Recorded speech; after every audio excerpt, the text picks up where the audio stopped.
உலகத்துல இருக்கிற அத்தனை மனுஷங்களுமே விருப்பப்பட்டா அவங்களும் சூப்பர் ஹீரோவாக ஆகலாம். நம்மளும் பிரச்சனைகளை கண்டா பயப்படுவோம் தான். அதே மாதிரிதான் நம்ம ஹீரோவும். எல்லாத்தையும் கண்டு பயப்படக்கூடியவன், ஒரு யதார்த்தமான வாழ்க்கையை வாழக்கூடிய ஒரு சாதாரண பொதுஜனம். ஆனா அவருக்கு ஒரு வியாதி இருக்கு. எது வியாதி நோய். அந்த நோய் தான் அவனை ஒரு சூப்பர் ஹீரோவா காட்டுது. இந்த மாதிரி வியாதி நமக்கு இல்லையே அப்படின்னு நம்மள கூட கொஞ்சம் ஏங்க வைக்கக்கூடிய அளவுக்கு ஒரு வியாதி அவங்க கிட்ட இருக்குது. என்ன ஏதுங்கிறத வாங்க படம் பார்த்து தெரிஞ்சுக்கலாம். நம்ம படத்தோட ஹீரோ இவர் தான். ஜம்முன்னு கிளம்பிட்டு இருக்காருல, ஒரு பேங்க்ல அசிஸ்டன்ட் மேனேஜரா வேலை பார்த்துக்கிட்டு இருக்காரு. இவர் 3 வேளையும் சாப்பிடுறது வெறும் ஜூஸை தான். மென்னு சாப்பிட மாட்டாரு, எல்லாத்தையும் அப்படியே குடிக்கத்தான் செய்யறாரு. ஏன்னா இவருக்கு மெண்டு சாப்பிட தெரியாது. என்ன ஏதுங்கிறத பின்னாடி தெரிஞ்சுப்போம். மேனேஜர் அன்னைக்கு பேங்க்ல இருக்கிற எல்லாரையும் கூப்பிட்டு பாராட்டி பேசிட்டு இருப்பார். அப்ப ஹெட்போனை மாட்டிக்கிட்டு ஒரு பொண்ணு வரால, அதே பேங்க்ல கிளர்க்கா ஜாயின் பண்றவ. நம்ம ஹீரோக்கு பார்த்ததுமே அவளை பிடிச்சு போச்சு, அவளுக்கும் பிடிச்சு போச்சுன்னு நினைக்கிறேன். அப்புறம் நம்ம ஹீரோ வேலையை பார்த்துட்டு இருக்கிறார். ஒரு பெரியவர் பேங்கோட கடனை அடைக்க முடியாம ரொம்ப கஷ்டப்பட்டு இருக்கிறார். கடன் அடைக்கலன்னா கடையை ஜப்தி பண்ண வேண்டியது வருங்கிறது நம்ம ஹீரோ சொன்னது. ஆனாலும் அந்த பெரியவருக்கு உதவி பண்ணணுங்கிறது அவருக்கு விருப்பம், ஆசை நம்ம ஹீரோவுக்கு. ஆனாலும் உதவி செய்ய அவனுக்கு வாய்ப்பு எதுவும் கிடைக்காம போகுது. அப்புறம் பேங்க்ல கேண்டீன் ஏரியா பக்கம் சுட சுட காஃபி நம்ம ஹீரோ ஊத்திக்கிட்டு இருக்கும்போது, இந்த பொண்ணு எப்படி இருக்கிறீங்கன்னு தோல்ல கைய போட்டு பேசுவா. அப்போ சுட சுட காஃபி ஊத்துனதுல கையெல்லாம் பாருங்க வெந்து போச்சு.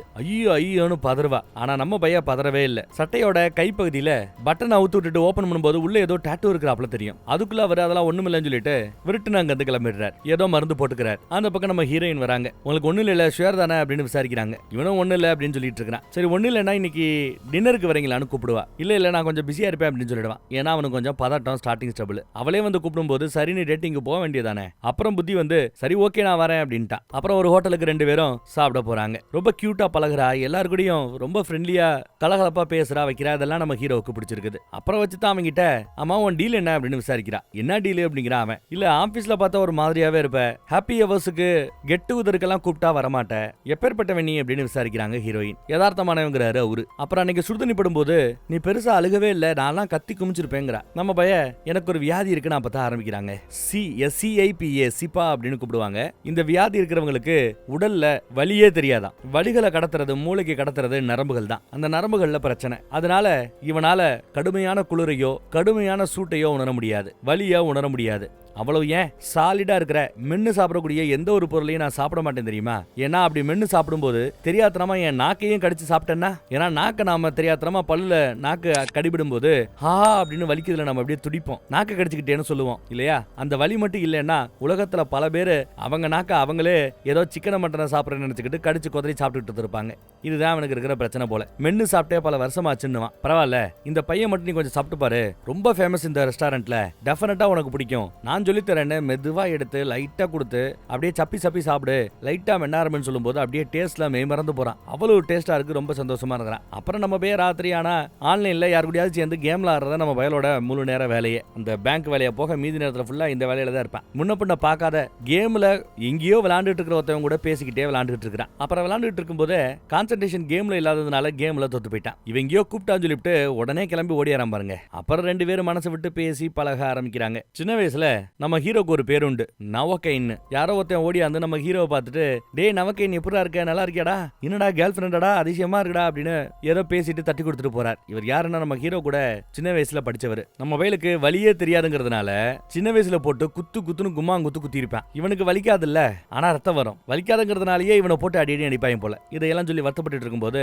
அவ தான் ஆறுதலா கை வச்சு ஒண்ணு இல்ல நான் இருக்கிறேன் அப்படின்னு ஆறுதல் சொல்லுவா. அப்புறம் திடீர்னு ஒரு நாள் பார்த்தா அதே பார்ல ஒரு நாள் அந்த ஸ்கூல்ல புள்ளி பண்ணான்ல அந்த பைய கூடயே சேர்ந்து ஜாலியா பேசி பழகிட்டு இருக்கா. இவனுக்கு ஒரு மாதிரி ஆயிடுச்சு, சின்ன வயசுல நம்மள டார்ச்சர் பண்ணவங்க கூட இப்படி பேசிட்டு இருக்கிறாளேன்னு. வந்து நின்னா இவளே அறிமுகப்படுத்தி வைக்கிறா. அதான் நானே சொன்னேன் அவன் தான் புள்ளி தான் அப்படின்றான். அவன் தெரியும் எல்லாரும் ஜாலியா என்ஜாய் பண்ணுவோம்னு சொல்லிட்டு ஏதோ ஆர்டர் பண்ணிருக்கா. அவங்களும் ஊத்தி கொடுக்குறாங்க யாரோ.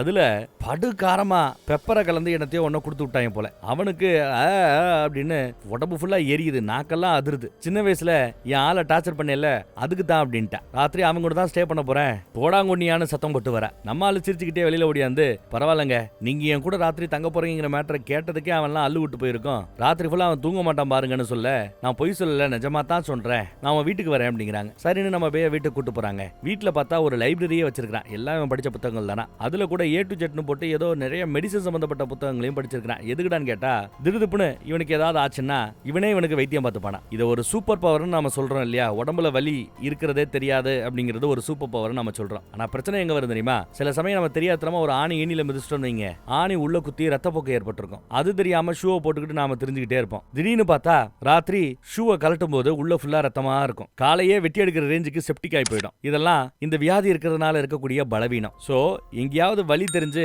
வலி எங்க இருந்து வருது அப்படிங்கறத நாம கண்டுபிடிக்கிறோம். லைட்டா அழுக வருதுன்னா நீங்க சந்தோஷப்படுங்க. எங்க வலி இருக்குங்கிறத உங்களால கண்டுபிடிக்க முடியுது, அந்த பிரச்சனையை உடனே சரி பண்ண முடியுதுன்னு சந்தோஷப்படுங்க. அப்புறம் அன்னைக்கு டாட்டூ ஏதோ அரகரையா பார்த்தாங்கல்ல, இன்னைக்கு முழுசா பாக்குறேன்னு ட்ரெஸ் ஊத்து டாட்டூவை பாக்குறாங்க. நல்லா அழகா ஒரு டாட்டூ போட்டுருக்கான் உடம்பு முழுக்க. அவனே அவனுக்கு போட்டுக்கிட்டது தான் இந்த டாட்டூ எல்லாம். பல வருஷமா போட்டுட்டு இருக்கான் போல. அந்த டாட்டூலயே சின்ன கதை மாதிரி போகும். இந்த கதை பாசிட்டிவ் வெண்டிங்கா நெகட்டிவ் வெண்டிங்கான்னு கேட்டா இல்ல, அது தெரியாது. கதை அப்படியே போய்கிட்டு இருக்குது. கதை ஒரு முடிவுக்கு வரும்போதானே டாட்டூவும் முடிவுக்கு வருங்கிறா. அப்புறம் உன்னால இந்த முத்தம் கொடுத்தா ஏதாவது ஃபீல் பண்ண முடியுமான்னு கேட்டுட்டு முத்தா கொடுக்க ஆரம்பிச்சிடறா. அடுத்த நாள் காலையில எந்திரிக்கும் போது பைபிள்ல ரொம்ப சந்தோஷமா எந்திரிக்கிறான். போனவ ஏதோ எழுதி வச்சுட்டு தான் போயிருக்கிறா. ரொம்ப குஷியா ரொம்ப சந்தோஷமா இருக்கிறான். இப்ப கூட பாருங்களேன், ஃபுல்லா ஃப்ரூட் அடிக்கிறவன் சரி லைட்டா கடிச்சு பாப்பேன்னு கடிச்சு பார்த்து சாப்பிட ஆரம்பிக்கிறான். வாழ்க்கையை என்ஜாய் பண்றான், சந்தோஷமா வர்றான். அடிக்கடி வேலை பார்க்குற இடத்துல அவளை பார்த்துக்கிட்டே இருப்பான். எல்லாம் நல்லா போய்கிட்டு இருக்குது. அவகிட்ட போய் பேசலாமேன்னு கிளம்புற சமயம் ஒரு 3 பேர் கிறிஸ்துமஸ் தாத்தா மாதிரி வேஷம் போட்டு உள்ள வராங்க. வர்றவங்க துப்பாக்கியோட வராங்க. எல்லாரையும் படுக்க போட்டு எவனாவது எந்திரிச்சிங்க கொண்டு வேணும் மிரட்டுறாங்க. நம்மளும் பயந்து போய் படுத்துக்கிறார். மேனேஜரை கூப்பிட்டு குத்துன்னு குத்தி சேஃப் லாக்கரை ஓபன் பண்ண சொல்லி டார்ச்சர் பண்ணுவாங்க. அவரு செத்தாலும் ஓபன் பண்ண மாட்டேன், நான் எதுவும் சொல்ல மாட்டேன் அப்படின்னு சொல்லிட்டு இருக்க கீழே படுக்க போட்டு குத்துன்னு எத்து தள்ளுறாரு. அப்படி அடிச்சிட்டு இருக்கும்போது அவரோட தாடி லைட்டா விலகிடுங்க. அப்ப மூஞ்சி தெரிஞ்சிருச்சு. மூஞ்சி தெரிஞ்சதுனால இனி ஒன்ன உயிரோட விட முடியாதுன்னு சொல்லி மேனேஜரை சுட்டு கொன்னுறேன். இவனை நான் அண்ணன்னு சொல்லியே கூப்பிடுறேன். பின்னாடி என்ன இருக்குங்கிறத நீங்க கரை போற ஃப்ளோல தெரிஞ்சுப்பீங்க. இந்த அண்ணகாரன் தான் மேனேஜரை சுட்டு கொண்டு விட்டான். அடுத்த அசிஸ்டன்ட் மேனேஜர் யாரான்னு தேடி கண்டுபிடிச்சா நம்ம ஹீரோவை கூப்பிட்டு அவனையும் குத்துன்னு குத்துறாப்ல. ஆனா அவனுக்கு வலியே தெரியாதுல்ல, அவன் தான் ஜம்மு நிக்கிறான். என்ன அடிச்சாலும் ஒண்ணு வேலைக்காகல. ஆனா அடிக்க ஓங்கும் போது பக்கத்துல சும்மா இல்லாதவ நம்ம ஹீரோயின் இல்ல அப்படின்னு கத்துனதும் ஓ லவ் ஓடுதா அப்படின்னு சொல்லிவிட்டு இந்த பொண்ணு அடிக்க ஆரம்பிக்கதும் அவன் பதறான். அடிக்காத நான் சொல்லிடுறேன்னு சேஃப் லாக்கரோட நம்பரை சொல்லிடுறான். உடனே அவங்களும் உள்ள போறாங்க. பார்த்தா கட்டுக்கட்டா ஏகப்பட்ட பணம் இருக்குது. மொத்த பணத்தையும் மூட்டை கட்டிட்டு வாங்க கிளம்புறாங்க. அந்நேரமா பார்த்து போலீஸ் வெளியில வந்து நிக்குதுங்க. கொஞ்சம் சீக்கிரமாவே போலீஸ் வந்துட்டாங்க. பணைய கைதியா யாராவது பிடிக்கணும்னு சொல்லும்போது நம்ம ஹீரோயினை தான் பணைய கைதியா பிடிச்சி எடுத்துட்டு போறாங்க. வெளியில ஒரு 5-6 போலீஸ் வந்து நிக்குது. பணைய கைதியை காமிச்சு துப்பாக்கியை கீழே போடுங்கன்னு மிரட்டினதும் போலீஸும் துப்பாக்கியை கீழே போடும். சரி விட்டுட்டு போவானு பார்த்தா போலீஸுமே சுட்டு தள்ள ஆரம்பிக்கிறாங்க. கண்ணா பின்னான்னு சுட்டு தள்ளுறாங்க. சரியான சைக்கோக்களா இருக்கிறாங்க. எவ்வளவு பேருக்கு குண்டடிப்பட்டது, எவ்வளவு பேர் சாக கிடக்குறான்னு தெரியல. வண்டி எடுத்துட்டு போயிட்டாங்க. நம்ம ஹீரோ அதற்கு பிறகுதான் வெளியில ஓடியாந்து பார்த்தா இவங்க வண்டியில கிராஸ் பண்ணி போறானுங்க. இருக்கிற போலீஸ் ஃபுல்லா இங்க சாக கிடக்குது. அதுல ஒரு போலீஸ் பாத்தீங்கன்னா குண்டடிப்பட்டு கிடக்குது, உதவி கேக்குது. இப்போ அவளை காப்பாத்துறதா உதவி பண்றதா? சரி உதவி பண்ணுவேன்னு பெல்ட்டை கலட்டி அடிபட்ட இடத்துல நல்லா டைட்டா போட்டு விட்டுட்டு ஆம்புலன்ஸ் வரும், கொஞ்சம் நீங்க சேஃபா இருங்க, நான் காப்பாத்த போயாடணும்னு சொல்லி போலீஸ்காரங்கிட்ட இருந்த துப்பாக்கியை எடுத்துக்கிட்டு போலீஸோட வண்டியும் எடுத்துக்கிட்டு பின்னாடி நம்ம பையன் தொடர்ந்து ஃபாலோ பண்ணி போயிட்டே இருக்கிறான். அவர் வேணாம்னு சொன்னாலும் கேட்காம போயிட்டு இருக்கிறான். இவங்க ஜாலியா வண்டி ஓடிட்டு போயிட்டு இருக்காங்க 2 கார்ல. நம்ம ஹீரோயினை கடத்திட்டு போறாங்க இல்ல, இவங்க 2 பேருமே நம்ம அண்ணங்காரங்கன்னு சொல்லலாம். ஏன்னா இன்னொரு கார் ஒத்தது போதில்ல, அதுல தனியா ஒத்தவன் போறான். அவன் தம்பிக்காரன் போல. மிலிட்டரி கட்டு மாதிரி கட் பண்ணி தாடி கொஞ்சம் கம்மியா இருக்குது பாத்தீங்களா, அவன் தான் இந்த படத்தோட வில்லன். வண்டி போய்கிட்டு இருக்கும்போது பின்னாடியே இந்த மாதிரி போலீஸ் வண்டி ஃபாலோ பண்ணிட்டு வர இந்த போலீஸோட தொல்லை தாங்கலன்னு சொல்லிட்டு போலீஸ் வண்டியை மடக்க பாக்குறாங்க. பட் முடியல. அப்புறம் நம்ம ஒன்னா போன ஆபத்துன்னு 2 ரோட்ல 2 பேரா பிரிஞ்சிடறாங்க. நம்ம ஹீரோவுக்கு இப்ப பணம் முக்கியம் இல்ல, அந்த பொண்ணை தான் காப்பாத்தணும்னு ஏதோ ஒரு வண்டியை ஃபாலோ பண்ணிட்டு போறான். அந்த வண்டியில ஹீரோயின் இருப்பாங்கிறது எந்த கேரண்டியும் இல்ல. பார்த்தா ஒரு முட்டுச்சந்தில போய் முட்டிக்கிட்டு நிக்குது. ஏர் பேக் ஓபன் ஆனதுனால நம்ம வயலுக்கு ஒன்றும் பெருசா அடிபடல. ஓடியாரான். பார்த்தா இங்க தம்பிகாரன் நிக்கிறான். துப்பாக்கியை காமிச்சிட்டு அந்த பொண்ணு எங்கன்னு கேட்க மிரட்டும் போது, ஓ நீ போலீஸ் இல்லையா, ஓ அந்த பேங்க்ல இருந்த அசிஸ்டன்ட் மேனேஜர் தானே நீயே, உனக்கு துப்பாக்கி எல்லாம் சுட தெரியுமா, துப்பாக்கியில சேஃப்டி பின் எங்க இருக்குனாலும் தெரியுமான்னு கேட்டுட்டு துப்பாக்கியை தட்டி விட்டுட்டு நம்ம வேலை போட்டு அடி அடிக்கிறாங்க. நம்ம ஆளு தப்பிக்க முயற்சி பண்றாரு. சண்டை அப்படியே பக்கத்துல இருக்கிற ஒரு கிச்சன் வரைக்கும் போயிடுது. கிச்சனுக்குள்ள நம்ம பையிட்ட அந்த துப்பாக்கியை பிடிங்கிட்டான். எங்கடா நீ இருக்க, நீ செத்தடா அப்படின்னு விரட்டிக்கிட்டு இருக்கிறான். நம்ம ஆளு டேபிள் கடையில போய் ஒளிஞ்சு கிடக்கிறார். ஒரு கட்டத்துல பிடிக்க வரும்போது சுட சுட இருக்கிற ஒரு வடசட்டியை எடுத்து ஓங்கி ஒரு அடி. துப்பாக்கி அங்க கொதிக்கிற எண்ணெய்க்குள்ள விழுந்துருச்சு. அப்புறம் இவன் அடிக்க வரும்போது ஓங்கி வடசட்டியை வச்சு அடிக்க அதை அவன் பிடிப்பாங்க. கொதிக்க இருந்ததுனால அவன் கையை சுட்டு போயிடும். நம்ம வயலுக்கு வழி தெரியுது இல்ல, இருந்தாலும் நம்ம வயல கீழே படுக்கப்பட்டு குத்துன்னு குத்துறான். சும்மா தூக்கி போட்டு பந்தாடுறான். கிடைக்கிறதெல்லாம் எடுத்து நம்மளால அடிக்க முயற்சி பண்றாரு. மோஸ்ட்லி நல்லா அடி வாங்குவாப்ல. அதான் நம்ம வயலுக்கு வலி தெரியாது இல்ல, அதனால அடி எல்லாம் அசால்ட்டா வாங்கிட்டு இருக்கிறான். ஒரு கட்டத்துல கையில கத்தி எடுத்துட்டு ஓங்கி வீசியான். அது ஏதோ குழந்தை எறியறாப்புல இருக்குது. அப்புறம் ஓடிபுலி ஆட்டம் தான். கிடைக்கிறதெல்லாம் விட்டு எரிஞ்சுக்கிட்டு இருக்கிறான் சின்ன பிள்ளைத்தனமா. அங்கிட்டு இருந்தவர்கிட்ட ஓடியார அவர் மேல டேபிள் எல்லாம் தள்ளி விடுவான். அப்புறம் மல்யுத்தத்துல சண்டை போடுறாப்புல கேப்ல ஜம்ப் பண்ணி புடிச்சு தள்ளி இருக்கிற எல்லா பக்கமும் நங்கு நங்கு நங்கு நங்குன்னு முட்டை வைக்கிறான். ஒரு மாவு பாட்டு கிடைக்கும், ஓங்கி ஒரு அடி, உடம்பு ஃபுல்லா மாவாயிடும். இவனை கண்ட்ரோலே பண்ண முடியலையே, எப்படி அவனை சமாளிக்கிறேன்னு யோசிக்கும் போதுதான் கொதிக்கிற அந்த எண்ணெய்க்குள்ள துப்பாக்கி விழுந்தது இவனுக்கு ஞாபகத்துக்கு வரும். தப்புன்னு கைய உள்ள விட்டு கொதிக்கிற அந்த எண்ணெய்க்குள்ள இருந்து துப்பாக்கி எடுத்து அந்த பையில சுட்டு கொண்டுறாரு. ஏதோ ஒரு ஃப்ளோல சுட்டு கொண்டு விட்டான். ஆனா அவனுக்குமே அது ஆச்சரியமா தான் இருக்குது. அப்புறம் அவங்க கிட்ட இருக்கிற அந்த போனை எடுத்து பார்த்தா வழக்கம் போல நம்ம கடைக்கு வந்துருன்னு ஏதோ மெசேஜ் இருக்குது. இப்ப இவன் எந்த கடையை பத்தி பேசுறான், அதை எப்படி கண்டுபிடிக்கிறேன்னு நம்ம ஆளுக்கு ஒன்னும் புலப்படல. அவனோட பங்கு பணம் எல்லாம் ஒரு பேக்ல கிடக்கும். நம்ம ஹீரோவோட காரு டேமேஜ் ஆயிருந்ததுனால அவனோட காரை எடுத்துட்டு கிளம்புறாரு. காருக்குள்ளேயே நிறைய பணக்கட்டு இருக்குது. போற வழியே நம்ம கேமர் இருக்கான்ல, ஃப்ரெண்ட் ஒருத்தவன், இன்னும் நேர்ல பார்க்காதவன், அவனுக்கு போனை போட்டு உதவி தேவைங்கிறாப்ல. இப்ப இறந்து போனாலும் தம்பிக்காரன், அவன் உடம்புல ஒரு டாட்டூ இருக்கும். அந்த டாட்டூவை போட்டோ எடுத்து அனுப்பிச்சிட்டு இந்த டாட்டூவை போட்ட அந்த கலைஞர் யாருங்கிறத நான் பார்க்கணும், அவங்கிட்ட நான் என்ன ஏதுன்னு விசாரிக்கிறதுக்கு வாய்ப்பு இருக்குங்கிறாப்ல. ஃப்ரெண்டு எடுத்ததுமே உதவிக்கு ஒத்துக்கல. ஏன்டா என்ன பிரச்சனை தலையிட வைக்கிற, சரி கடைசியா இந்த ஒரு ஹெல்ப் தான், இதுக்கு மேல நான் உதவி செய்ய மாட்டேன்னு சொல்லிட்டு தான் கிளம்புறாரு. அந்த பக்கம் நண்பர் இங்க பார்த்தா நிறைய பேர் இறந்து போயிட்டாங்கல்ல, இறந்து போனவங்க எல்லாம் அழுதுட்டு இருக்காங்க பாவம். போலீஸ்காரங்க பேங்கோட வெளிப்பக்கத்துல என்ன ஏதுன்னு விசாரிச்சு நடத்திட்டு இருக்காங்க. அங்க ஒரு பார்ட்னர் வயசானவர் மாதிரி இருப்பாரு, அவரு இன்னொரு பார்ட்னர் கிட்ட என்ன ஏதுன்னு எடுத்து சொல்லிட்டு இருக்காப்ல. ஒரு போலீஸ்காரர் தான் கிரைம் சீன்ல போ நேர்ல இங்க வந்தவர். அவர் என்ன சொல்றாருன்னா, 3 பேரு கொள்ளையடிக்க முயற்சி பண்ணாங்க, ஒரு பணைய கைதியை புடிச்சு இழுத்துட்டு போறாங்க. பின்னாடியே ஒரு மேனேஜர், அவரும் கார் எடுத்துட்டு கிளம்பி இருக்காரு. அதே மாதிரி அந்த சேஃப் லாக்கரை ஓபன் பண்றதுக்கான நம்பரை சொன்னது அவர் தான். மேபி அவர் கூட்டா கூட இருக்கலாங்கிறாப்ல சொல்றாரு. டிடெக்டிவ்ஸ் இவங்க 2 பேரும் அப்படிதான் இருக்குமோன்னு யோசிக்கிறாங்க. ஆனா இங்க ஒரு போலீஸ்காரர் அடிபட்டு கிடந்த இடத்துல நம்ம ஹீரோவோட பெல்ட் கிடக்கும். சோ ஹீரோ போலீஸ்காரரை காப்பாற்ற முயற்சி பண்ணிருக்காரோங்கிறது இந்த அம்மாவோட சந்தேகம். அடுத்து பார்த்தா திவாலாக இருக்கிற ஒரு கடை இருக்குல்ல, அந்த கடை பக்கம் வந்து கையை தட்டுறார், கண்ணாடியை தட்டுறார். உடனே கதவை திறந்து விட்டா நம்ம பையதான் உடம்பு முழுக்க காயத்தோட வந்து நிக்கிறான். இவனோட கையில வேற குண்டடி பட்டிருக்கும். அந்த குண்டு எடுக்கிறதுக்காக கட்டிங் பிளேட உள்ள விட்டு என்ன தேடி தேடி எடுக்கிறான் பாருங்க. குண்டை எடுத்தாச்சு. அப்புறம் கம்மு போட்டு அசால்ட்டா ஒட்டிட்டு இருக்கான். இதெல்லாம் அவர் கன்றாவியா பார்த்துட்டு இருக்கிறார். ஐயோ அப்படிங்கிறாப்ல. இவனுக்கு முதலுதவி செய்யறதுக்கு அவர் உதவி பண்ணிருக்கிறார். அப்புறம் இப்ப நிறைய பணம் கிடைச்சதுல அதுல சில கட்டுகளை கொடுத்து உங்க கடன் அடைங்க, அப்புறம் பாத்துக்கலாம் அப்படின்னு கடனை கொடுத்துட்டு கிளம்புறாரு. போகும்போது எல்லாம் புதுக்கட்டா இருக்கு, அப்படியே யூஸ் பண்ணக்கூடாது, தண்ணியில நினைச்சு அதெல்லாம் பழைய நோட்டு மாதிரி ஆக்கி அப்புறம் யூஸ் பண்ணுங்கன்னு ஒரு அட்வைஸ் வேற போட்டு போறான். இந்த அவசரத்திலையும் அந்த பக்கம் பார்த்தா கிச்சன்ல நம்மால ஒரு தம்பிக்காரனை கொலை பண்ணால, அங்க போலீஸ் வந்துருச்சு, டிடெக்டிவ் வந்துருச்சு. யாரா அவன், ஒல்லியா பல்லி மாதிரி இருக்கான், இந்த போட்டு போடுறானே, அவன் உண்மையிலேயே ஒரு சாதாரண அசிஸ்டன்ட் மேனேஜர் தானா, இல்ல அவனுக்கு பின்னாடி வேற பின்னணி இருக்காங்க ரேஞ்சுக்கு யோசிச்சுட்டு இருக்காங்க. இதுல அவங்க 2 பேருக்குள்ள பெட் என்ன பெட், இப்ப கால் பண்ணா அவன் எடுப்பானா இல்லையாங்கிறது. பார்ட்னர் எடுக்க மாட்டாப்லங்கிற. ஆனா இந்த அம்மா ரொம்ப நம்பிக்கையோட கால் பண்ணது, நம்ம பைய எடுத்துறாங்க. உடனே அவங்க பெட்டு கட்டிருப்பாங்கல்ல, 500 ரூபா கட்டிருக்காங்க போல, காசை வாங்கிக்கிறாங்க. என்னப்பா மேட்டர் அப்படின்னு விசாரிக்கும் போது, இங்க பாருங்க நீங்க நினைக்கிற தப்பு, நான் கொள்ளையெல்லாம் அடிக்கல, பணம் எல்லாம் எனக்கு மேட்டரே கிடையாது, யாரை கடத்திட்டு போறாங்க, அவளை காப்பாத்தணும், பணைய கடியை காப்பாத்தணும் அப்படின்னு சொல்லும்போது, இது போலீஸோட வேலை, நாங்க காப்பாத்துவோம், நீ வான்னு கூப்பிடுறா இவ. இல்ல ஒருத்தர் கடத்தப்பட்டாங்கன்னா அந்த முதல் 3 மணி நேரங்கிறது ரொம்ப குருஷியலான நேரம், அதுக்குள்ள கடத்தப்பட்டவங்களை காப்பாத்தணும். அப்படி இல்லைன்னா 100க்கு 70 பேர் இந்த மாதிரி 3 மணி நேரத்துக்கு பிறகும் கடத்தப்பட்டவர்களாக இருந்தால் அவர்கள் இறந்து போயிடுவார்கள், கொலை செய்யப்படுவார்களா. அதனால நான் காப்பாற்ற போறேன், கிளம்புறேன். அதுக்கு தானே போலீஸ் நாங்க இருக்கணும்னு சொல்லும்போது, இந்த உலகத்திலேயே உங்களுக்கு பிடிச்சவங்க யாருன்னு கேட்டா என் பொண்ணு தாங்கிறாங்க அவங்க. இப்போ உங்க பொண்ணை யாராவது கடத்திட்டு போயிட்டா போலீஸ் வரட்டும்னு காத்திருப்பீங்களா, இல்ல நீங்களே களத்துல இறங்கி காப்பாத்துவீங்களான்னு கேட்கும்போது அவகிட்ட பதில் இல்ல. சரி ஓகே உன் ஃப்ளோலயே போ அப்படின்னு சொல்லிட்டு போனை கட் பண்ணிடுறாங்க. இந்த பக்கம் பார்த்தா போலீஸ்காரங்க பேசுற வாக்கி டாக்கி எல்லாத்தையும் நம்ம பல்க ரேடியோ ஃப்ரீக்வன்சில ஒட்டு கேட்டுக்கிட்டு இருக்காங்க 2 அண்ணங்களுமே. இப்ப இறந்தால ஒருத்தன் தம்பிக்காரன், அவனோட அண்ணன் இந்த நிறைய தாடி இருக்குல்ல, அவன் தான். பக்கத்துல கம்மியான தாடியை வச்சுக்கிட்டு ஃபிட்டா இருக்கிறவன் தான் இந்த படத்தோட வில்லன்.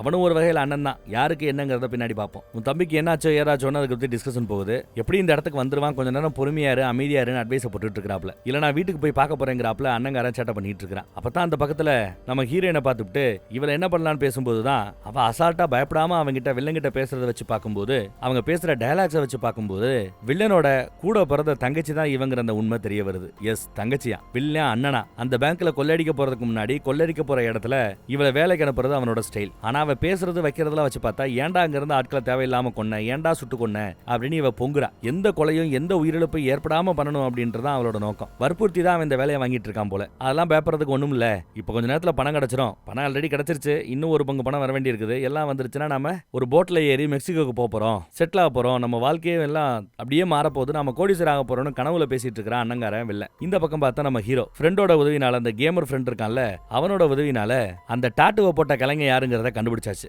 மெசேஜ் அனுப்பிச்சிருவார் போல. அந்த அட்ரஸுக்கே நம்மளால போய் நிக்கிறான். ஒரு லேடி அசிஸ்டன்ட் லேடி இருக்கு போல, டாட்டூல வேலை பாக்குற அம்மா. டாட்டூ போடவங்களை மட்டும் தான் பேசுவான், நீ யாரியா போடா ஜோக்கர் அப்படிங்கிறா. இல்ல எனக்கு டாட்டூ போடணுங்கிறா நம்ம ஆளு. உடம்பு முழுக்க ரத்த குறையிட வந்ததுனால சரி நம்ம கஸ்டமரா இருக்க வாய்ப்பு இருக்குங்கிறாப்ல அந்த அம்மா உள்ள அலோவ் பண்ணுது. உள்ள பார்த்தா சும்மா மலமாடு மாதிரி ஒருத்தவர் இருக்கிறார்ல, இவர் தான் அந்த தம்பிகாரனுக்கு டாட்டூ போட்டவர் போல தெரியுது. இதே மாதிரி டாட்டூ எனக்கு வேணும்னு போட்டோல இருக்கிறத காட்ட, ஓ இந்த பையல நான் தான் டாட்டூ போட்டு விட்டேன், இவன் எனக்கு நல்லா தெரியுங்கிறாப்ல. ஆக அந்த கிச்சன்ல இறந்து போய் கிடந்த அந்த தம்பிகாரனோட பேர் என்ன, ஊர் என்ன, எங்க வேலை பார்க்கறான், எல்லா மேட்டருமே இந்த டாட்டூ போடுறவருக்கு தெரிஞ்சிருக்குது. ஆனாலும் நம்ம ஹீரோ லைட்டா அவனோட ஃபுல் பேர் என்னங்கறத தெரிஞ்சுக்க முயற்சி பண்ணும்போது அவருக்கு சந்தேகம் வந்துருச்சு. சந்தேகம் வந்தது அவர் கத்தி எடுக்க போவார் பாருங்க, அதுக்குள்ள நம்மால துப்பாக்கி காமிச்சு மிரட்டுவான். அவனோட முழு பேர் என்ன, எங்க வேலை பார்க்கறாங்கறத மட்டும் சொல்லிடு அப்படின்னு கேக்குறான். ஆனா அவர் அவளை ஈஸியா சொல்றவரா சண்டை போட ஆரம்பிக்கிறாங்க. மாத்தி மாத்தி பயங்கரமான சண்டை. நம்ம பைய பள்ளி மாதிரி இருக்கிறான், அவரோ மலமாடு சைஸ்ல இருக்கிறாரு. சும்மா விடுவாரா, நம்ம பையில போட்டு புரட்டி எடுக்கிறார். இவனும் உங்க வீட்டு எங்க வீட்டு இல்ல அநியாயத்துக்கு அடி வாங்கிட்டு இருப்பான். ஊடால அந்த அசிஸ்டன்ட் லேடி வர அவளை அடிச்சு மயக்கமட வச்சாச்சு. இருந்தாலும் நம்ம பைய தொடர்ந்து அடி வாங்கிட்டே இருக்கிறான். ஒரு கட்டத்துல கண்ணாடியெல்லாம் நொறுங்கி போய் கீழே விழுந்து கிடக்கும். அப்ப நம்ம பைய ஸ்மார்ட்டா யோசிச்சு தான் கையால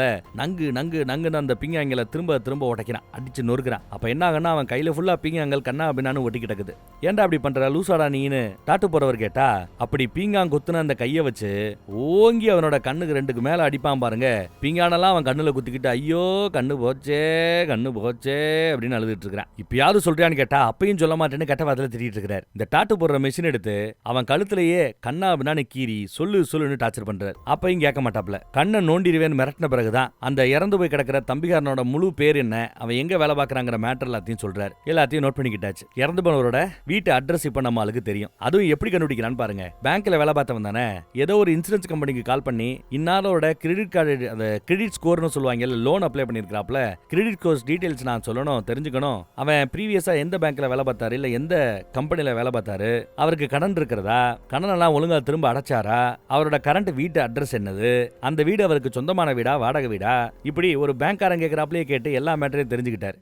இந்த பக்கம் பார்த்தா தம்பிகாரனை காணமேன்னு அண்ணங்காரன் நான் தம்பியோட வீட்டுக்கு போயிட்டு வரேன், போய் பார்த்துட்டு வரேன்னு சொல்லிட்டு கிளம்புறாப்ல. அங்க ஆல்ரெடி நமக்கு ஹீரோ வந்துட்டார். வீடே ஒரு மார்க்கமா இருக்குது. வந்தவ எதையோ எடுச்சிட்டான் போல. நிறைய டிராப்பை செட் பண்ணி வச்சிருக்காங்க. நல்லா முதுகுல ஊசியா ஏதோ வந்து குத்திக்கிட்டு நிக்குது. ஐயோ அப்படின்னு அதை எடுக்கிறதுக்குள்ள இவன் படாத பாடுபடுறான். அடுத்து பார்த்தா எதையோ அமைச்சு போடுறான். சைட்ல இருந்து ஒரு அம்பு அவனோட தொடையில குத்தி கிழிக்குது. எத்தனை டிராப்படா அவன் செட் பண்ணி வச்சிருக்கான்னு தெரியல. உருகலான்னு பார்த்தா உருவ முடியல அம்ப. சரி கடக்கட்டுங்கிறது ஏன்னு விட்டுறான். இப்படி பல டிராப்புக. அதுல ஒரு டிராப்ல அவன் காலு மாட்டிக்கிட்டு தலைகீழா தொங்குது.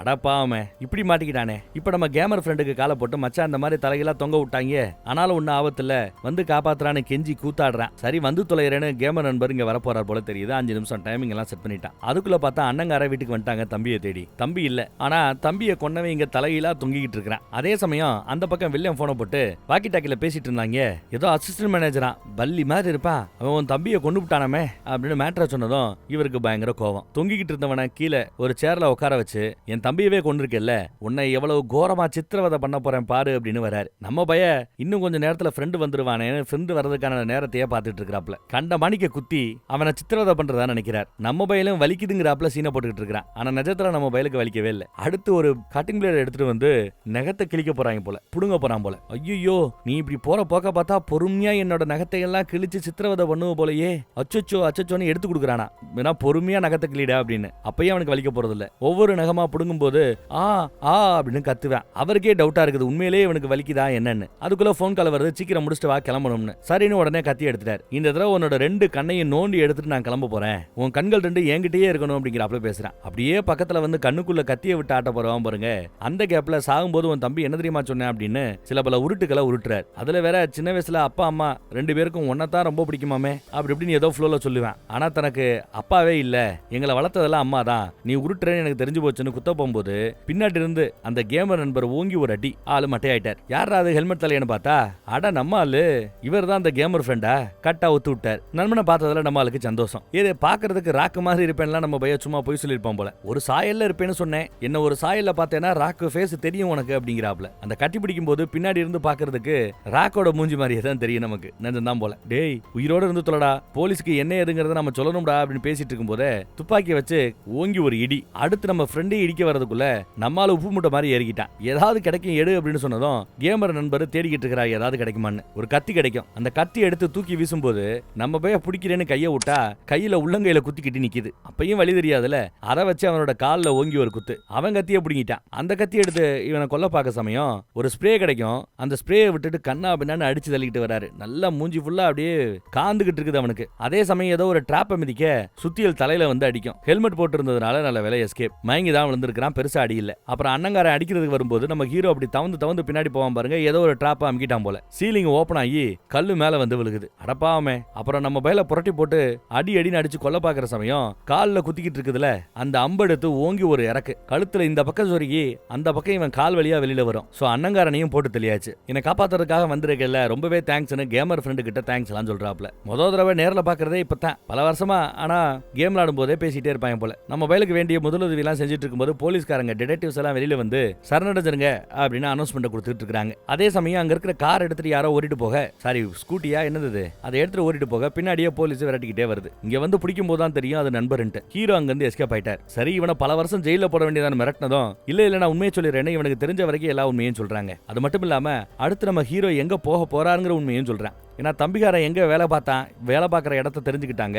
அந்த கடைக்கு தான் இப்ப போறாங்க. Clark and Sons. இதுதான் அண்ணன் தம்பி அவங்க 2 பேரும் நடத்திக்கிட்டு இருக்கிற கடை. நம்ம ஆளு அங்க வர்றான். போலீஸும் இங்க வரும் நம்பலாம். அதுக்குள்ள இங்க பார்த்தா தங்கச்சிக்காரி உன் டார்ச்சருக்கு பயந்து இதுவரை செஞ்சது போதும், இதுக்கு மேல நான் எதுவும் செய்ய விரும்பல அப்படிங்கிறான். ஆனா அவன் விடுறாப்ல தெரியல. ஓரா பேசாத, துப்பாக்கி எடுத்து சுட்டு கொன்னே விடுவேன் அப்படின்னு மிரட்டிக்கிட்டு இருக்கும்போது பின்னாடியே நம்ம ஆளு வந்து நிக்கிறான். துப்பாக்கியோட அதுவும் சுற்றுவேன்னு மிரட்டுற வந்து நிக்கிறான். அவர் பயந்துகிட்டு துப்பாக்கியை கீழே வைக்கிறார். போலீஸ் நினைச்சிட்டு இருக்கிறாப்ல. சரி உனக்கு ஒண்ணு இல்லையே அப்படின்னு பாசமா பேசும்போதுதான், ஓ அந்த பல்லி நீதான், அசிஸ்டன்ட் மேனேஜர் நீதானா, இவள லவ் பண்றது நீதானா, நான் கூட போலீஸ் நினைச்சிட்டேன். டேய் அவ வேற யாரும் இல்லடா, என் கூட பிறந்த தங்கச்சிடா அப்படின்னு பெரிய குண்டை தூக்கி போறார். இவன் அமைதியா இருக்கிற பார்த்தா அதான் நிஜங்கிறத அவன் புரிஞ்சுக்கிறான். இந்த மாதிரி பல இடத்துக்கு போய் நாங்க ஏமாத்தி இருக்கிறோம், கொலை பண்ணிருக்கிறோம், நம்மளாம் ஒண்ணுக்குள்ள ஒண்ணு, ஃப்ரீயா விடு அப்படி இப்படின்னு பேசிட்டு இருக்கிறாப்ல. இவனுக்கோ ஒரு பயங்கர ஏமாற்றமா இருக்குது. அப்ப தான் கூட பேசுனது பழகுனது எல்லாமே நடிப்பா இருக்குமான்னு ஒரு செகண்ட் யோசிக்கிறான். சான்ஸ் கிடைக்கும் போது இருந்த அந்த துப்பாக்கியை தட்டி விட்டுறாங்க. தட்டி விட்டதும் பயங்கரமா சண்டை. ஓங்கி அடி வாங்கி கீழே விழுகிறான். ஏற்கனவே இருந்த அந்த அதிர்ச்சியிலேயே நம்ம பயலுக்கு மயக்கம் வந்திருக்கணும். அதை தாண்டியா இருக்கிறது பெரிய விஷயம். கீழே விழுந்தவனை போட்டு எத்துன்னு எத்துறாப்ல. தாடையில எத்துன அந்த எத்துல அப்படியே ரத்தம் தெரிக்குது. அடி வாங்கி எல்லாத்தையும் இழந்த நிலைமையில அப்படியே படுத்து கிடக்குற. மேல இருக்கிற அந்த காரை அப்படியே கீழே இறக்கி தலையை நசுக்க பார்க்கும்போது போய் அவனோட முடியை பிடிச்சி இழுக்கிறா. பொலின்னு ஒரு அற விடுறான். சுற்றுவேன்னு மிரட்டுறான். என்ன பண்ற, அவன் தலையை நசுக்க பாக்குறேன்னு கேட்டா அவன் தானே சுட வந்தாங்கிறாரு அண்ணன். போது விட்டுரு, உனக்கு தேவை அந்த பணம் தானே, பணத்தை எடுத்துட்டு தாராளமா இங்க இருந்து போ, எங்களை நிம்மதியா இருக்க விடு, நான் அவன் கூடயே இருக்க போறேன் அப்படின்னு சொல்ல, எது அந்த பள்ளிக்காக நீ கூட இருக்க போறியா, அவன் கூட வாழ்றதெல்லாம் ஒரு வாழ்க்கையான அசிங்கப்படுத்துறாரு. கேவலமா பேசுறாரு. உன்னை அப்படியே விட்டுட்டு போக முடியாது, வேணா கொண்டு போட்டு போறேங்கிறாப்ல மிரட்டிக்கிட்டு இருக்க. திடீர்னு எங்க இருந்தே வந்து தோட்டா அவன் மேல படும். அவ்வளவுதான், வில்லன் ஜோலி முடிஞ்சிருச்சு போல. யாரா சுட்டுறதுன்னு பார்த்தா நம்ம டிடெக்டிவ் பார்ட்னர் தான் சுட்டுக்கிறாப்ல. ஹேண்ட்ஸ் அப் அப்படின்னு இந்த தங்கச்சியோட மேட்டரும் போலீஸுக்கு தெரிஞ்சிருக்குது, டிடெக்டிவ்க்கு தெரிஞ்சிருக்குது. அதனாலதான் தங்கச்சியோட கையில விளங்க மாட்டாங்க. அண்ணன் குண்டடி பட்டுட்டான், வில்லன் குண்டடி பட்டுட்டான். நம்ம ஹீரோவுக்கும் ஒரு ஸ்ட்ரெச்சர்ல ஏத்தி ஆம்புலன்ஸ்ல ஏத்த போறாங்க. அவனுக்கும் கை விளங்க மாட்டாங்க. இந்த இடத்துக்கு கரெக்டான இடத்துக்கு வந்ததுக்கு காரணம் யாருன்னா நம்ம ஃப்ரெண்டு, கேமர் ஃப்ரெண்டு அங்க இருக்கிறது தான் காரணம் போல தெரியுது. அவனையும் கை விலங்கு போட்டு கார்ல உட்கார வச்சிருக்காங்க. இப்ப இங்க ஆம்புலன்ஸ்ல நம்ம ஹீரோவை ஏத்தியாச்சு. இப்ப ஹீரோயினை அரெஸ்ட் பண்ணி கூட்டிட்டு போகணும். அந்த கேப்ல பார்த்தா வில்லன் இன்னும் சாகல, அண்ணங்கார இன்னும் சாகல போல. துப்பாக்கி எடுத்து பார்ட்னரை சுட்டுட்டான். பார்ட்னர் சம்பவ இடத்திலே செத்துட்டாருன்னு நினைக்கிறேன். அடுத்து இந்த டிடெக்டிவ் அம்மாவையும் சுடப்போக்க அவங்க இடுப்புல தோட்டா இறங்கிடுச்சு. அப்புறம் தங்கச்சியே சுட்டு கொல்ல விரட்டிக்கிட்டே வர்றான். கண்ணாமண்ணான்னு சுட்டுக்கிட்டே இருக்கிறான். இந்த பக்கம் ஆம்புலன்ஸ்ல இருக்கிறவங்களையும் சுட்டு கொண்டுறான். பணம் மூட்டை அவன் கையில இருக்குது. ஆம்புலன்ஸோட டிரைவரோட டெட் பாடியை தூக்கி போட்டுட்டு இவன் ஆம்புலன்ஸ் வண்டியில உட்காந்துட்டு வண்டி ஓட்டிட்டு போறான். இவ்வளவு நேரம் நம்ம ஹீரோயினை காப்பாத்துறதுக்காக இவ்வளவு ரிஸ்க் எடுத்தார். இப்ப நம்ம ஹீரோவை காப்பாத்துறதுக்காக ரிஸ்க் எடுத்தாங்கன்னு நான் கிளம்புறேங்கிறாங்க. ஆனா அவ விட மாட்டேங்கிறா டிடெக்டிவ் அம்மா. அவகிட்ட இருந்து சாவி ஆட்டையை போட்டு கைவிலங்க கலட்டியாச்சு. ஆனா இந்த நிலைமையிலையும் துப்பாக்கி காமிச்சு மிரட்டுவாங்க. இங்க பாருங்க, இப்ப உங்களுக்கு ஒரு வழி இல்ல, அவனை பிடிக்கணும்னா நான் தான் உதவிப்பேன்னு சொல்லும் போது உன்னை நம்பி தனியாலாம் விட முடியாது, வேணும்னா என்னையும் கூட்டிட்டு போ அப்படிங்கிறாங்க டிடெக்டிவ் அம்மா. சரி ஓகே வாங்கன்னா அவங்களையும் கூட்டிக்கிட்டு கார்ல ஏத்திக்கிட்டு வேகமா விரட்டிக்கிட்டு அப்படியே ஃபாலோ பண்ணி போறாங்க. பின்னாடி நம்ம நண்பர் வேற இருக்காரு, கேமர் நண்பர். ஆம்புலன்ஸை கண்ணா பின்னான்னு ஒட்டிக்கிட்டு போறாங்க. கிடுகிடுன்னு ஆடுது. அதுலயே நம்ம ஹீரோ டப்புன்னு முழிச்சிடுறாரு. அங்கேயும் இங்கேயும் உலட்டினதுல அப்படியே பொத்துன்னு கீழே விழுவார். என்ன சத்தம்னு வில்லனும் அப்படியே திரும்பி பார்த்தா, அட பாவி நீயா, நீ இன்னும் சாகலையா, இருக்குடா உனக்கு என் கையில தான்டா சாவுன்னு அந்த துப்பாக்கியை தேடும் போது பணத்துக்கு மேல இருந்த துப்பாக்கி கீழே விழுந்துரும். இங்கே கை விலங்கு போடப்பட்டிருக்குது. கையோட கட்டவரல உடைச்சாதான் விலங்குல இருந்து வெளியில கை எடுக்க முடியும். கட்டவரல உடைக்கிறதுக்கு அவருக்கு சிலிண்டர் தேவை. சோ ஒருத்தர் சிலிண்டர் எடுக்க பாக்குறான், ஒருத்தன் துப்பாக்கி எடுக்க பாக்குறான். ஒரு கட்டத்துல சிலிண்டரை எடுத்தாச்சு. இந்த பக்கமும் கார்ல கண்ணா பின்னான்னு விரட்டி வந்துகிட்டு இருக்கிறா தங்கச்சி. இதுக்கு முன்னாடி நிறைய ரேஸ்ல வண்டி ஓட்டி இருக்கிறா. வண்டியோட ஸ்பீடை கூட்டுறதுக்காக நிறைய வண்டியில சேஞ்சஸ் எல்லாம் பண்ணுவான் போல தெரியுது. அதெல்லாம் சட்டப்படி தப்பு, அதெல்லாம் பண்ணிட்டு இருக்கா போல. நம்ம பையன் சிலிண்டர் எடுத்து அவனோட கட்ட விரல ஓங்கி ஒரு அடிச்சு நெளிச்சு விட்டுட்டு கை விலங்கு ஓபன் பண்ணி வெளியில வந்துடுறான். கை வெளியில வந்துருச்சு. மறுபடியும் உடைச்ச அந்த கட்ட விரல சரி பண்ணிக்கிறான். அதுக்குள்ள உள்ள இருந்து அவர் துப்பாக்கி எடுத்து சுட போக ஜஸ்ட் மிஸ் எஸ்கேப். ஆனா துப்பாக்கி உள்ள விழுந்துருது. சூப்பர்ல, துப்பாக்கி உள்ள விழுந்துருச்சு. அப்புறம் நம்ம பையன் அதே துப்பாக்கி எடுத்து வில்லனை சுட்டுக் கொள்ளலான்னு பார்த்தா தோட்டா காலி. உனக்கு கெட்ட நேரம்டான்னு சந்தோஷமா சிரிக்கிறார். இவன் வேற உள்ள கிடக்குறான். வெளியில இருக்கிற இந்த டிரைவரை இந்த வில்லனை எப்படி சமாளிக்க போறாரு நம்ம ஹீரோன்னு தெரியல. வண்டி வேற தொடர்ந்து போய்கிட்டே இருக்குது, சேசிங் நடந்துகிட்டே இருக்குது. எப்படி நம்ம பையில சமாளிக்கணும்னு யோசிக்கும் போது அங்க இந்த கரண்ட் ஷாக் கொடுக்குற மெஷின் கிடக்கும். நம்ம பையன் சூப்பரா யோசிச்சு கரண்ட் சார்ஜர் நல்லா ஏத்தி வச்சுக்கிட்டு அவனுக்கு கரண்ட் ஷாக் கொடுப்பான். கையை அவன் மேல வச்சுக்கிட்டு கரண்ட் ஷாக் கொடுக்கும்போது அவ உடம்புலயும் கரண்ட் பாயும், வண்டி ஓடிட்டு இருக்கிற வெள்ளை உடம்புலயும் கரண்ட் பாயும். கரண்ட் பாஞ்சதும் வண்டி கட்டுப்பாட்டை இழந்து அப்படியே விழுகுதுங்க. வண்டி விழுகிறதோட சேர்த்து உள்ள இருக்கிற இவங்களும் கண்ணா பின்னான்னு மோதி விழுகிறாங்க. அப்பா எவ்வளவு கூத்தாகுதுன்னு பாருங்க. ஹீரோக்கு ஒன்னும் வலி ஒன்னும் பெருசா தெரியல, எந்திரிச்சு வரார். அதே மாதிரி வில்லனும் அங்க தயாரா தான் இருக்கிறான். நம்ம ஹீரோவோட கழுத்தை போட்டு நெரிச்சிட்டு இருக்கிறான். ஹீரோவும் தப்பிக்க முயற்சி பண்றாரு, விட மாட்டேங்கிறான். அங்க ஒரு கத்தி கிடைக்கும், அதை எடுத்து கால்ல கண்ணா பின்னான்னு குத்துறான். அப்பயும் விட மாட்டேங்கிறான். கழுத்துல இருக்கிற கயிறை ஒரு கட்டத்துல அறுத்து விட்டுறாரு. அப்புறம் வண்டி எங்க வந்து நிக்குதுன்னு பாருங்க. இங்க ஒரு போட்ல ஏறி தப்பிச்சு போகணுங்கிறதான அவங்களோட திட்டம். சோ போட் இருக்கிற ஏரியா பக்கம் தான் வந்திருக்காங்க. சுத்தி கண்டெய்னரா கிடக்குது. நம்ம ஹீரோயின் ஒரு வழியா அந்த இடத்த கண்டுபிடிச்சு வந்துடுறா. ரிலேட்டிவ் அம்மாவுக்கு அடிபட்டு இருக்கிறனால அவங்களால வர முடியாது. நான் உதவி பண்ண போயாகணும்னு சொல்லும்போது சும்மா ஒரு நிமிஷம் இந்த துப்பாக்கி கொடுத்து என் பார்ட்னரைய கொண்டு இருக்கிறான் உங்க அண்ணன், அவனை சும்மா விடாத கொன்று அப்படின்னு சொல்லிட்டு துப்பாக்கி கொடுக்குறாங்க. சரி நீ இவ்வளவு துப்பாக்கி வாங்கிட்டு பின்னாடி இருக்கிற கேமர் நண்பரை போ, வண்டியை ஓட்டிட்டு போ, பக்கத்துல இருக்கிற ஹாஸ்பிட்டல் அவங்களை கொண்டு போய் சேரு, இல்லைன்னா அவங்க இறந்துருவாங்க, வேகமா போன்னு கேமர் நண்பருக்கு ஐடியா கொடுக்க கேமர் நண்பரும் சரின்னு கார் எடுக்க கிளம்பிட்டார். அந்த பக்கம் நம்ம ஹீரோவை போட்டு பொலன்னு பொழந்து எடுத்துட்டு இருக்கிறான் வில்லன். கும்மா குத்துறாங்க. ஒரு கட்டத்துல நம்ம ஹீரோவோட கைய மொட்டியில வச்சு இப்படி இடுப்பான் பாருங்க, உடஞ்சு போச்சு. கை உடஞ்சு போய் எலும்பு வெளியில தெரியுது. அட நாயே, என்னடா இந்த அடி அடிக்கிற? இது போக மூஞ்சிய ஒரே எத்துல எச்சு நச்சிரலாம் அப்படின்னு முயற்சி பண்றான். நல்ல வேலை அதே சமயம் நம்ம ஹீரோயின் அங்க வந்துடுறாங்க. நேரம் ஒரு செகண்ட் லேட்டா வந்திருந்தா கூட ஹீரோவோட சொல்லி முடிஞ்சு போயிருக்கும். சுட்டதுல தோள்பட்ட பக்கம் குண்டடி பாஞ்சிருச்சு. மறுபடியும் கண்ணா பின்னான்னு சுட்டுக்கிட்டே போக அவன் தரிச்சு ஓடுறான். இன்னும் கரெக்டான இடத்துல அடிபடல, அவன் தப்பிச்சுக்கிட்டே தான் இருக்கிறான்னு சொல்லலாம். நம்ம ஹீரோயின் அந்த பக்கத்துல போகும்போது அவகிட்ட இருந்த துப்பாக்கியை தட்டி விட்டாங்க. அவளோட கழுத்தை போட்டு நெரிக்கிறான். என்னையே கொல்ல பாக்குறியா அப்படின்னு சொல்லிட்டு கழுத்தை போட்டு நெரிக்கிறான். அவன் நகத்தை வச்சு மூஞ்சில பிராண்டு விட்டுறான். இன்னும் அவனுக்கு ஆத்திரம் அதிகமாக அவளை தூக்கி அடிக்கிறாங்க. கடற்கரை செங்கலெல்லாம் எடுத்து அடிக்கிறா. அண்ணன் கூட பார்க்கல, அவனும் தங்கச்சின்னு பார்க்காம அடிக்கிறான். ஆனா ஒரு கட்டத்துல ஹீரோவாலேயே சமாளிக்க முடியல. எப்படி அந்த பொண்ணால சமாளிக்க முடியும் சொல்லுங்க? அங்க நம்ம ஹீரோ ரத்தப்போக்கு நிறைய ஏற்பட்டுருச்சு. எந்திரிச்சு நிக்கிறதுக்கு இல்ல, உடம்பு மயங்கி விழுந்துடக்கூடாது.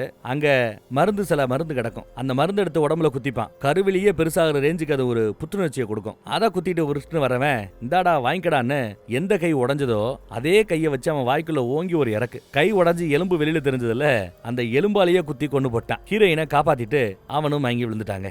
ஒண்ணுல நான் வந்துட்டேன்னு ஹீரோ பார்த்தவ சந்தோஷப்படுறா. ஆனா ஹீரோ மயங்கிட்டார். கட் பண்ணி இப்போ சில மாதங்களுக்கு பிறகு நம்ம காட்டுறாங்க. நம்ம ஹீரோ இப்ப ஹாஸ்பிட்டல்ல கிடக்குறான். கேமர் நண்பர் பக்கத்துல இருக்கிறார். எவ்வளவு நாள் அப்படி கிடக்குறேன்னு கேட்டா பல மாசமா கிடக்குறானா. இன்டியூஸ்டு கோமான்னு சொல்லுவோம். உடம்புல ஏகப்பட்ட ரத்தப்போக்கு ஏற்பட்டு விட்டது. அதனால கோமா ஸ்டேஜ்ல இவனை வச்சுக்கிட்டு தான் ட்ரீட்மெண்ட் கொடுக்கணும்னு கொடுக்குறாங்க போல. உடம்புல பல எலும்பு நொறுங்கி போய் கிடக்குது. பாருங்க, மூஞ்சியை தவிர எல்லா இடத்துலயும் கட்டு போட்டு வச்சிருக்காங்க. அப்படி கிடக்குறான். அப்புறம் நம்ம டிடெக்டிவ் லேடி வராங்க. போலீஸ் வண்டியை திருடினது, போலீஸோட துப்பாக்கியை திருடினது, அப்புறம் சட்டத்தை கையில எடுத்துக்கிட்டு இவனே குற்றத்தை சரி பண்றேன்னு போனது, இதெல்லாம் சட்டப்படி தப்பு. இருந்தாலும் நீ நல்லவன், போலீஸுக்கு உதவி பண்ணிருக்கிற, குற்றவாளிகளை பிடிக்கிறதுக்கு உதவி பண்ணிருக்கீங்கிறதுனால இவனுக்கு குறைந்தபட்ச தண்டனை கொடுத்திருக்காங்க. என்ன தண்டனை?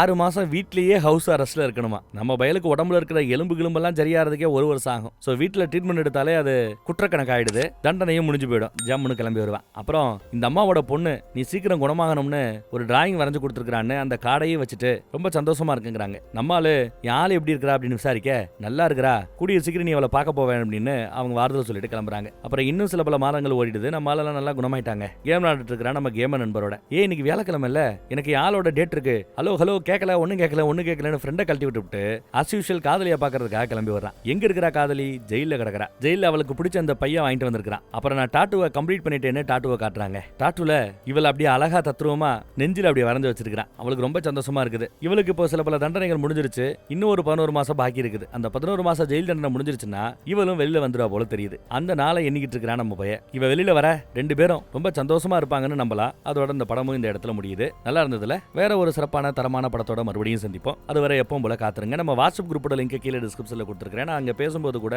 இப்படி மேல வரலாம் என் ஸ்கிரீன்ல. விருப்பப்படுறவங்க கிளிக் பண்ணி அந்த வாட்ஸ்அப் குரூப்லயும் ஜாயின் பண்ணிக்கங்க. ஏகப்பட்ட சேனல் கிடக்குது. ஏகப்பட்ட சேனல்ல எப்பயோ வீடியோ ரிலீஸ் பண்ணிட்டு இருக்கோம். எதை ஃபாலோ பண்றதுன்னு கொஞ்சம் ஒரு கன்ஃபியூஷன் இருக்கலாம். நம்ம வாட்ஸ்அப் குரூப்ல ஜாயின் பண்ணிக்கிட்டீங்கன்னா எல்லா லிங்கையும் நம்ம அங்க கொடுத்துருவோம். வீடியோட யூடியூப் லிங்க் நாங்க கொடுத்துருவோம். சோ நீங்களும் கஷ்டப்படாம வாட்ஸ்அப்லயே எல்லாத்தையும் பார்க்கறதுக்கு வாய்ப்பு இருக்குது. அப்பப்போ சொந்த கதை சோக கதையெல்லாம் கூட ரெக்கார்ட் பண்ணி போடலான்னு இருக்கிறேன். அந்த குரூப்ல வந்து ஜாயின் பண்ணிக்கிங்க. என்ன சந்திப்போம். தேங்க்யூ.